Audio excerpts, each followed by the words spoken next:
Could you use a quick tip daily? How about a tip that can impact your day? My name is Raphael. Join me as I bring you tips by experts around the world. These experts have shared their knowledge and wisdom with me and will directly share them with you. Make sure to subscribe, like, follow, and comment, and I would love for you to become part of the New Tip Daily community.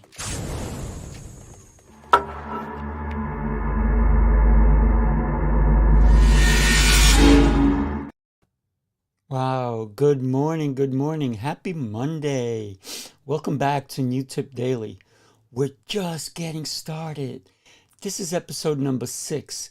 I'm thrilled that you took a few minutes to join me today. My name is Raphael. Let me ask you, can you sum up who you are in 30 seconds? Can you? How about your business? My gosh, can you imagine we have to take everything and squish it down to 30 seconds in order to catch someone's attention, in order for someone to say, tell me more. Wow, that is a lot of work.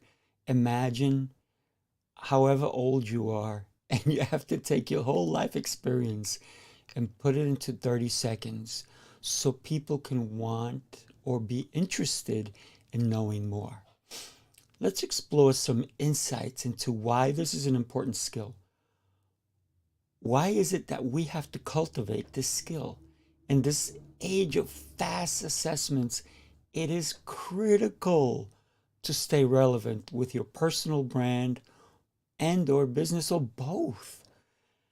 How can you stand out when you first meet someone in person or online?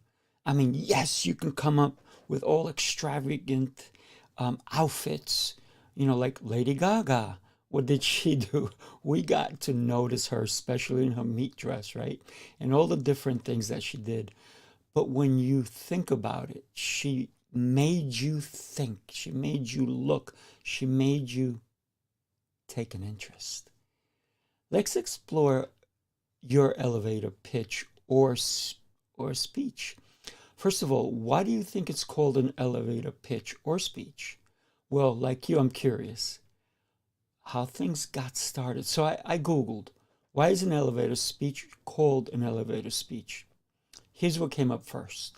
An elevator pitch, here it is, not even a speech, is said. An I can't even talk. An elevator pitch is a brief, think 30 seconds, way of introducing yourself, getting yourself across a key point or two, and making a connection with someone. It's called I can't even say elevator. It's called an elevator pitch because it takes roughly the amount of time you spend riding an elevator with someone. Then I Googled who came up with the term my gosh. Today, the word elevator is not good for me. So who came up with the elevator pitch or speech? And this is what came up. Legend has it it was elevator pioneer Elisha Otis himself that came with the first true elevator pitch. It was 1853, and while many buildings were already equipped with elevators, at that time, they were considered dangerous and only as stable as their weakest rope. My God, I guess it was important to have your elevator pitch just in case the rope broke, right? What's the difference between an elevator pitch and an elevator speech? An elevator speech and an elevator pitch are very similar, but a pitch is frequently delivered to investors or someone who you want to buy your product or service, right? It's more of a formal setting, and you'll do a presentation, and you'll bring slides and papers and pamphlets and flyers, right? But a pitch can take a longer time. So let's think of it as a quick 30-second speech. There are 4 components to an elevator pitch, right? I think I'm going to stop saying elevator, but just say introduction, right? Let's make it simple, right? One, what's your product? Is it you, a service that you offer, or is it a gadget, or is it your company? Two, the problem you or your product or company is attempting to solve. Three, your proposed solution. Why should they even pay attention to your product, you, or your service? And key, the benefits of why your solution is good for them. Keep it short. You can start by practicing what you think should be your pitch, then record it. That's the real thing, right? And see how long it actually is. Know your goal. What are you trying to accomplish? With your pitch, your speech, either one. Practice, but don't memorize it. It's good to practice, right? Your speech. But if you memorize it, it's not you.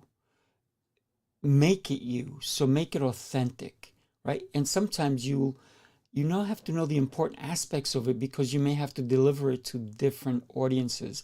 It's also important to know who you're delivering it to, right? You can't be in a business meeting and you're delivering your kids,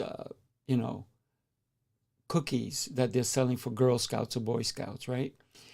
So you have to be able to know what the product is and who it is you're delivering it to, right? Next week, we will look at some elevator speeches and some samples and evaluate them. Would you love to hear some of them? Now, here's the thing. I would love to hear your 30-second speech. Please like, subscribe, and share these tips with your colleagues. I'm sorry I had a trouble with the word elevator today. See, imagine if I practiced that. I would have stumbled and my speech would have been terrible. But sometimes you have to laugh at yourself. I've never had the problem with elevator before, but there it is. So practice, practice, practice, practice, right? Listen, I'll catch you tomorrow as we discuss communication on rewriting your perfect speech. Have an amazing and blessed rest of your day. I look forward to seeing you tomorrow. Have fun. Stay safe.